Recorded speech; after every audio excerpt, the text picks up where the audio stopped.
പരിശുദ്ധ അമ്മ സ്തോത്രഗീതത്തിൽ ഇപ്രകാരം പറയുകയാണ്: ശക്തനായവൻ എനിക്ക് വലിയ കാര്യങ്ങൾ ചെയ്തിരിക്കുന്നു. ലൂക്ക 1:49. ചില സ്ഥാനങ്ങളൊക്കെ ലഭിച്ചു കഴിയുമ്പോൾ നമ്മൾ പറയും, ഇത് എൻ്റെ കഴിവ്, എൻ്റെ മിടുക്ക്, ഞാൻ അധ്വാനിച്ച് എൻ്റെ ഒരു സാമർഥ്യം, എൻ്റെ ആ ഒരു ഉറക്കളച്ച് ഞാൻ ഇങ്ങനെ നേടിയെടുത്തതാണ്. അമ്മ പറയുക, ശക്തനായവൻ എൻ്റെ ജീവിതത്തിലാണ് ഇടപെട്ടത് കൊണ്ടാണ് ഇത് ലഭിച്ചത്.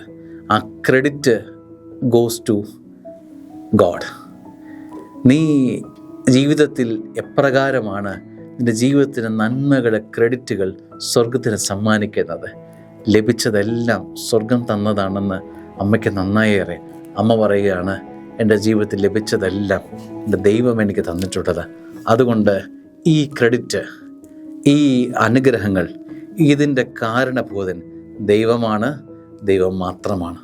ശക്തനായവൻ എൻ്റെ ജീവിതത്തിൽ ഇല്ലായിരുന്നെങ്കിൽ ഞാൻ ഒന്നും ആകില്ലായിരുന്നു. ഞാൻ വെറും വട്ടപൂജ്യമാണ് എന്ന് ലോകം വാഴ്ത്തുന്ന രക്ഷിതാവിൻ്റെ അമ്മയെന്ന് ലോകം മുഴുവൻ വാഴ്ത്തി പുകഴ്ത്തുന്നെങ്കിൽ, അതിനെല്ലാവരും എന്നെ സ്തുതിക്കുന്നെങ്കിൽ, ഈ സ്തുതി കൊടുക്കേണ്ടത് എനിക്കല്ല, ഇത് സ്തുതികൾക്ക് അർഹനായ കർത്താവിനെയാണ്. ഞാൻ എൻ്റെ ജീവിതത്തിൽ ഇടപെട്ടതിൻ്റെ ഉദാഹരണമാണ് എൻ്റെ ജീവിതത്തിലേക്ക് പറയാനുള്ളതെന്ന് അമ്മ പറയുകയാണ്. ആമേൻ.